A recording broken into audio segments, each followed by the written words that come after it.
పూజనీయం ప్రభాదివ్యకాయం ప్రకీర్తిప్రదాయం భజే భజే బాలగాత్రం భజేకం పవిత్రం. అది రామాయణ మహాయుద్ధం భీకరంగా సాగుతున్న తరుణం.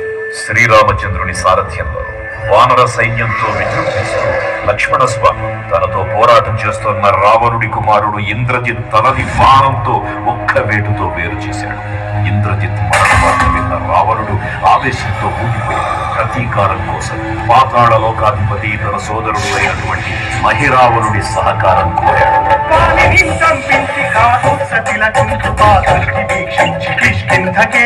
శ్రీరామ కార్యార్థమై లంకకే తెంచి ఆ జీవి మకర ధ్వజుడు అనే తన మహాసముద్రాన్ని దాటుతుండగా నీటిలో పడ్డ స్వేద బిందువు ఒక మొసలి గ్రహించడం వల్ల జన్మించాడని తెలుసుకొని ఆశ్చర్యపోతాడు బ్రహ్మాండమైనట్టి ఆసక్తిని వైచి ఆలక్ష్మణుండమయ్యుండనవేళనుంది భీషణ్వేడు కంటోడు కనువచ్చి పట్టాభిషేకంపు చేయించి సీతామహాదేవిని తెచ్చి శ్రీరామునిచ్చి అంతన్నయోధ్యాపురించొచ్చి పట్టాభిషేకం